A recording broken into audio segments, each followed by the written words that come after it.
The president of Venezuela's National Assembly, Jorge Rodriguez, rejected Monday the criminalization of Venezuelan migrants by the United States and called sending them to El Salvador a kidnapping maneuver. The Patria International Colloquium kicked off in Havana, Cuba, with nearly 400 guests from Cuba and 47 countries who will pay a special homage to the 20th anniversary of the multi-platform teleSUR. And in Yemen, a series of demonstrations called Stand with Gaza in support of the Palestinian enclave began on Monday.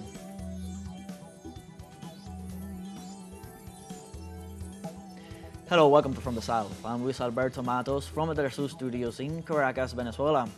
We begin with the news. Stay with us.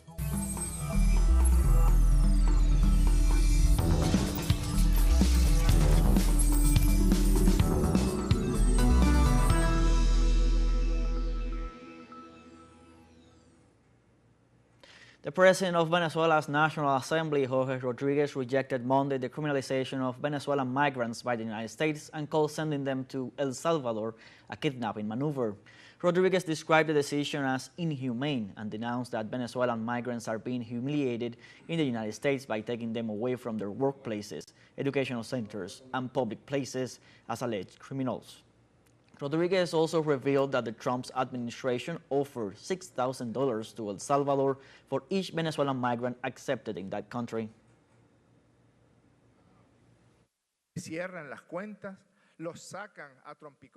Their accounts are closed. They are beaten out of their churches, workplaces, schools, public places, and taken who knows where. They leave them kidnapped and ruined. And based on the testimonies we have from the Venezuelans that have been repatriated through the Back to the Homeland program, they return with nothing, completely ruined. They are deprived of everything that they were humanely able to make, for better or worse, during their stay in the United States of America.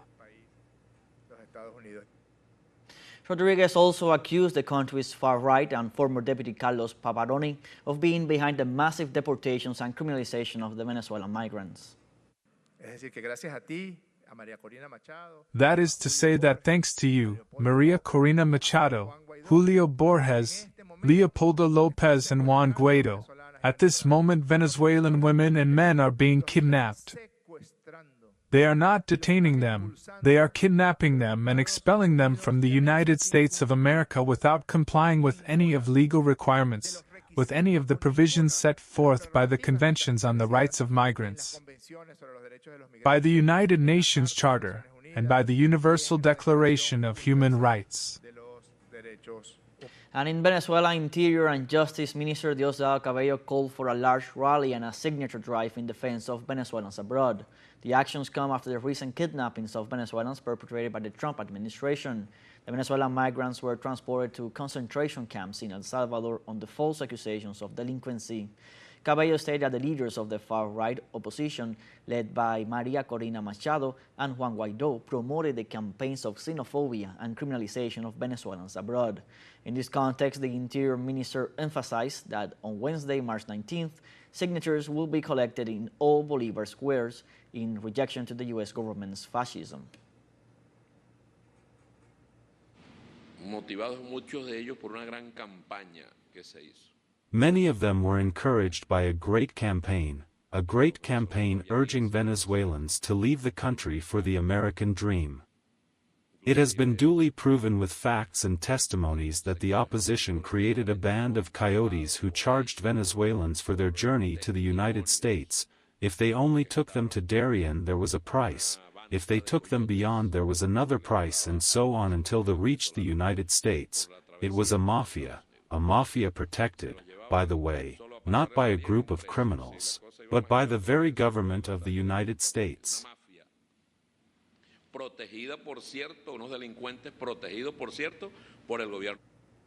And Cabello accused the Donald Trump administration of resorting to an old law that has only been used 3 times in the history of the North American nation, aimed at considering Venezuelans enemies of the United States. After the United States government dusted off a law from 1798, a 1798 law that has only been used 3 times, during the War of 1812 and during the First and Second World Wars, they are dusting it off now, with the main objective to declare Venezuelans enemies of the United States. Its name is the Alien Enemies Act. That's the law that the United States government is dusting off now.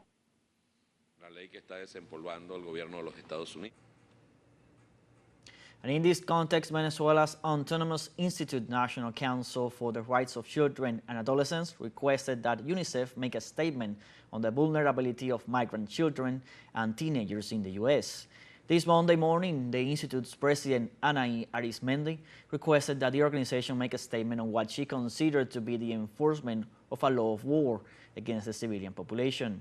Arizmendi referred to Alien Enemies Act, on which the U.S. government based itself to deport 238 Venezuelans to El Salvador this weekend.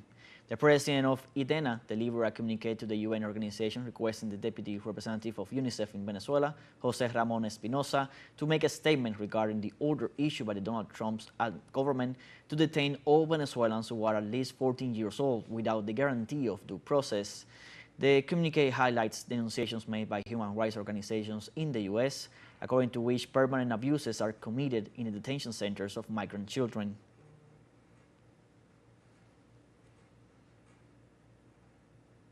We now have our first short break coming up. Remember, you can join us on TikTok at teleSUR English, where you'll find news in different formats, news updates, and much more. We're going to be right back. Stay with us.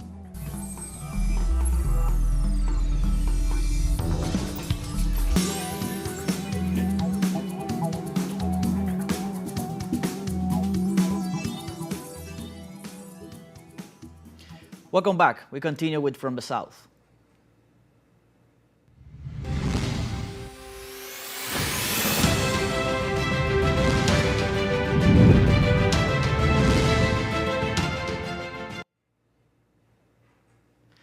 The Patria International Colloquium kicked off in Havana, Cuba, an event that brings together in the Cuban capital nearly 400 guests from Cuba and 47 countries who pay a special homage to the 20th anniversary of the multi-platform teleSUR.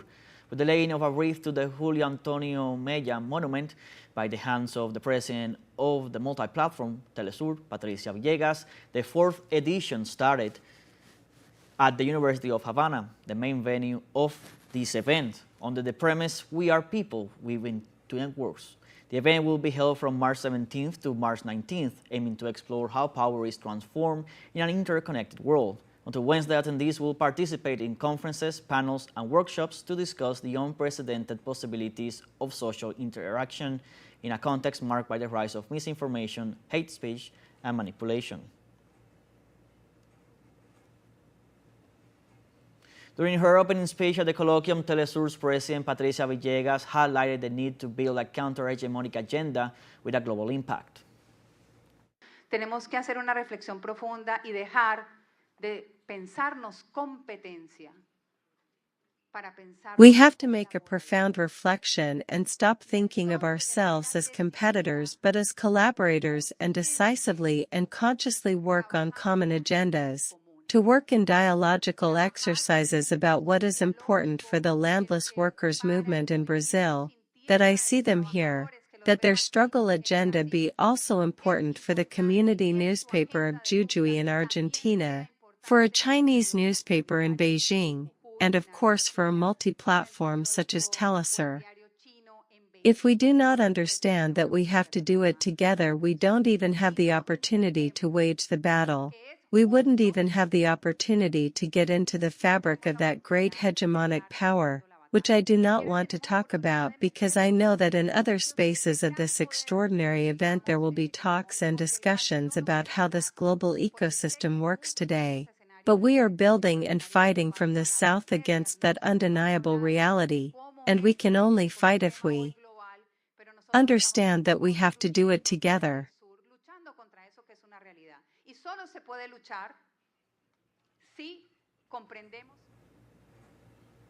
And teleSUR is also celebrating its 20th anniversary on the streets with the Cuban people. And for that, we're going live to Havana with our correspondent Belén de los Santos. Hello, Belén. What can you tell us at night at these celebrations in Los Avioncitos neighborhood in the capital of Cuba? Hello, Luis. Exactly. So, just as you were saying, this week is not only just for the Patria colloquium, but it's especially a celebration for the 20 years of teleSUR. And what is happening right behind me is actually that celebration, that birthday party, 20 years for teleSUR. And that is the important event. So it's nighttime in Havana. We are actually in the neighborhood Los Avioncitos, in the neighborhood La Lisa, in the capital of Cuba. And the party is just about to end. The people were dancing, the people were celebrating. Just moments ago, the teleSUR president, Patricia Villegas, addressed the community. The idea of the celebration was truly for the community, for the people of the neighborhood, for the people of Cuba to be able to have a moment with teleSUR, marking really the idea that teleSUR is a network and a media that was thought out for the people, with the people, and that continues to maintain 20 years later that idea of community, of closeness, really. So we had a very close exchange between Patricia Villegas and the rest of the neighbors, but not only her, all the workers, men and women, the journalists, also the tech staff were here, part of the celebration. They were up on that stage, sharing their experiences, talking to the people. They even received some questions from the community about what it was like to carry out the news every day and what their experience was like. So that was a really nice and communal moment. So that is what is happening here. Let's recall that this is all in the framework of the International Patria colloquium. This is not just a celebration, it's a moment in which all the different news outlets come together to Cuba. This is the 4th edition, and they are here to discuss what are the present challenges for digital communication. And teleSUR has a really important experience to share, and that is what this 20th anniversary is all about. So, as you can see, the music is very loud behind me. The people were dancing and chanting, and it was truly a celebration, birthday cake included. And we wanted to share with you a little bit of this. Let's recall that the colloquium continues through Tuesday and Wednesday as well, with workshops, with conferences, with the expositions of new technical advancements. Artificial intelligence is also very big in this colloquium as really a way to think how these new technologies will impact the future of digital communication, and of course a leftist perspective on that communication. So that is what we have for now in Havana. We will continue very early tomorrow as the colloquium continues. So Luis, I hope to keep on bringing you all the updates. Thank you, Belén. And of course, we're going to stay in touch on Tuesday and Wednesday to continue knowing everything that is happening in this important celebration and the colloquium that is being held in the capital. Thank you for being in touch today, Tuesday and Wednesday. For now, let's continue with our news. In Panama, the power grid was re-established on Sunday after the outage suffered on Saturday night due to the transformer blowing up. Only on a press briefing, the National Authority for Public Utilities explained that after an exploratory visit to the Panam thermoelectric plant in the Chorrera district, they confirmed that the blast left no human losses and no injuries. The visit served to corroborate the cause of the power outage. Administrator of the National Authority, Selma Rodriguez, informed that an investigation will be open Monday to know thoroughly the event's causes.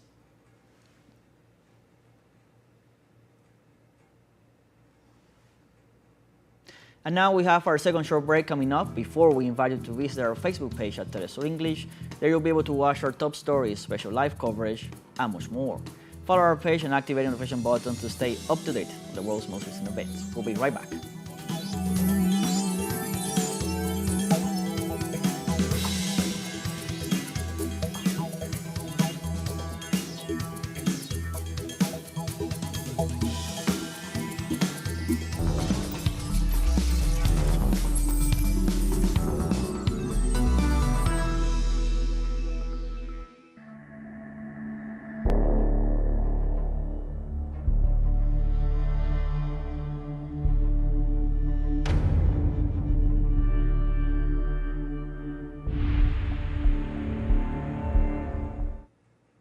Welcome back. In Yemen, a series of demonstrations called Stand with Gaza in support of the Palestinian enclave began on Monday. Tens of thousands of mobilized in the capital city of Sana'a to support the Palestinian people and condemn the new U.S. aggressions against Yemen within the framework of the Great Battle of Badr. Nearly 14 governorates prepared to attend the popular demonstrations, which are taking place in hundreds of squares in the country. The Yemeni leaders underlined that these mobilizations confirm the steadfastness of the people in their faith in support of the Palestinian people and against the U.S. aggression.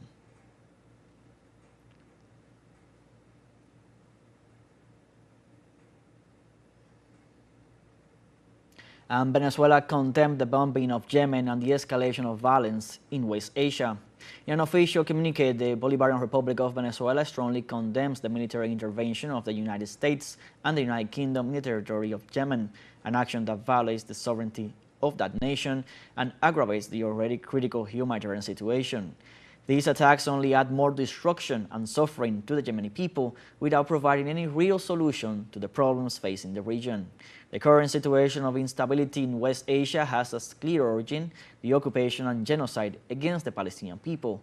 Almost 80 years of aggression, exclusion, and violence against Palestine have led to a long-term conflict which consequences affect the whole region. Peace will only be possible when the legitimate right of the Palestinian people to self-determination is restored. Venezuela demands the immediate cessation of attacks against Yemen and calls on the international community to stop this new military escalation. The way to achieve peace in the region is to immediate return to international legality, compliance with the resolutions of the United Nations Security Council on Palestine, and the immediate cessation of any hostility towards the peoples of the region.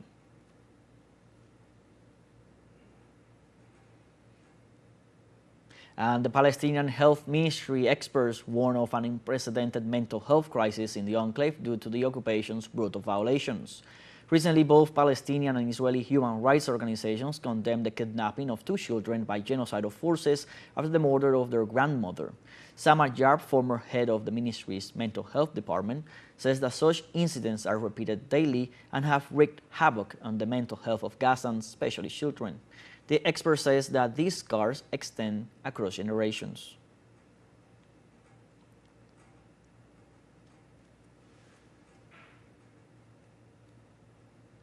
And Palestine denounces that 80% of Gaza's population is facing an acute food crisis due to the Israeli blockade of humanitarian aid. 16 days after the closure of the border crossings, the situation has worsened and threatens to provoke an unprecedented famine.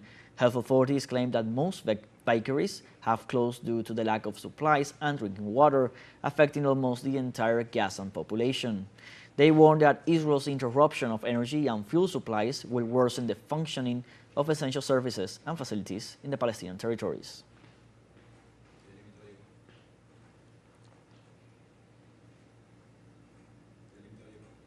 And the head of the Chinese People's Army Eastern Theater Command, General Lin Xiangyan, assured that they were ready to crush any attempt to endanger national unity, sovereignty, security, and the safeguarding of the country's interests. He made these remarks on the occasion of the 20th anniversary of the application of the anti-desertion law. He recalled that the command has focused on achieving a centenary goal set by the Communist Party of China, and in this sense has vigorously deepened the reform of the Army's national defense.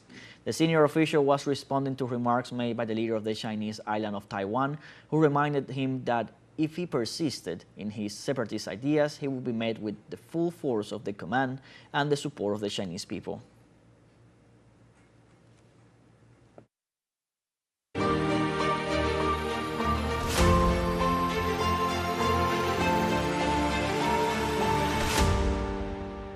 In the early hours of Monday morning, the Russian Defense Ministry intercepted and shot down 22 Ukrainian attack drones. Igor Babushkin, governor of the region, said that 13 drones were shot down over the Astrakhan province, where a fire broke out at a facility in the energy sector. One man was injured in the incident and was immediately assisted by medical units. Recent Ukrainian attacks against Russia have focused on refineries, fuel depots, and other oil industries facilities.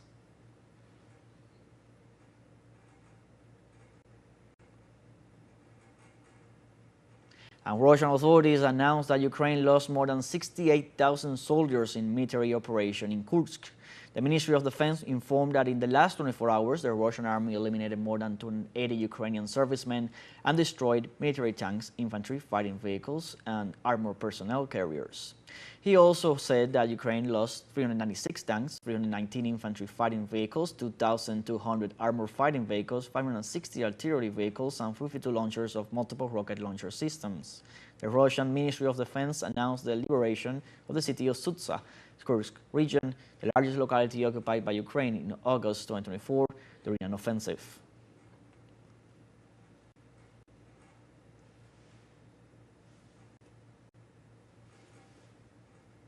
And on Sunday, the president of Ukraine, Volodymyr Zelensky, appointed Andriy Nat'l as the new chief of the Ukrainian Armed Forces General Staff. He replaces Lieutenant General Anatoly Barylevich, who has now been appointed Chief Inspector of the Ministry of Defense.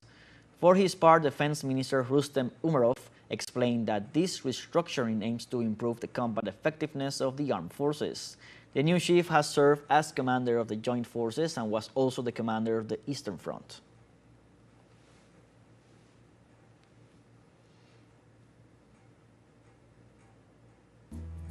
Like this, we have come to the end of this news brief. You can find these and many other stories on our website at telesurenglish.net. Also join us on social media, Facebook, X, Instagram, Telegram, and TikTok. For TeleSUR English, I'm Luis Alberto Matos. Thanks for watching.